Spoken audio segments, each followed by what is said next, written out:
I'm a country boy. I'm from West Virginia. I don't know nothing about this big time stuff. I never even asked to be big. I wanted to be effective, not famous. Famous is the consequences of being effective. I didn't know nothing about being famous, and I didn't like it.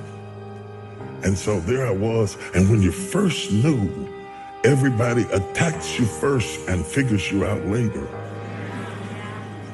Because though we say you're innocent until proven guilty, the reality is you're really guilty till proven innocent.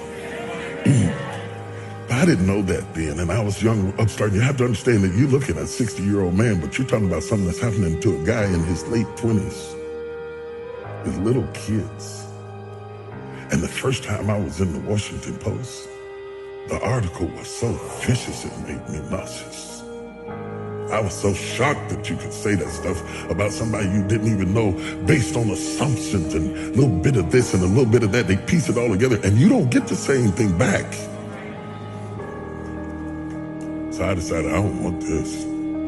I was preaching for Pastor Bishop Donnie Mears, and nobody knew it because preachers can override their feelings and function. I preached, the place was on fire, but inside I want to quit. And I told God, I'm through with this. I'm not going through this. I don't need this. I don't need that.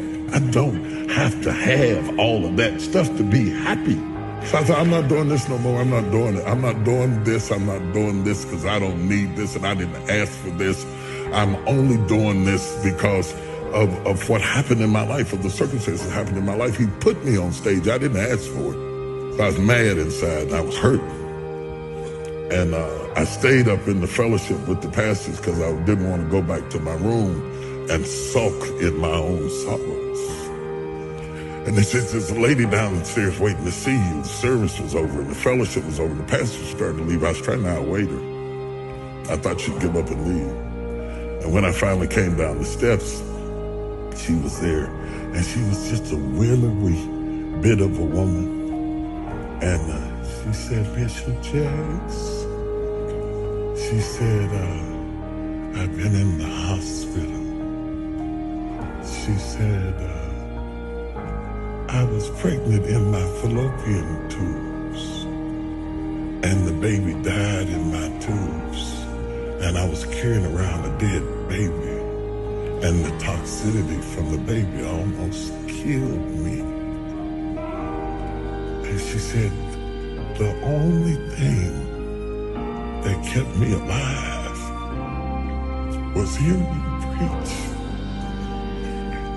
She said, if you hadn't been preaching to me every day, I swear I would have died. And then she looked at me and she said, it's for us. It's not for them. It's for us. It hit me so hard.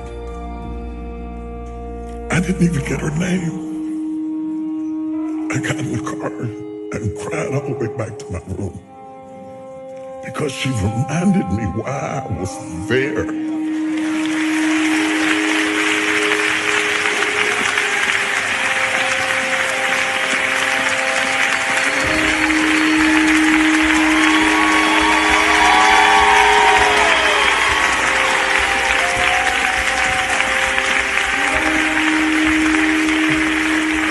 I just left. Last week when I text you, I was up in Baltimore in D.C. and I was doing a book signing. And this woman came up to the table to buy sword. She said, you don't remember me, do you? I said, no. She didn't even look like the same person. She's all dressed up and gained weight. She felt like she wanted to say, she said, I met you in the bottom of Donnie Mears Church years ago, and I burst into tears. I lost it. I stopped the signing, and I jumped up and hugged her. If it were not for that woman,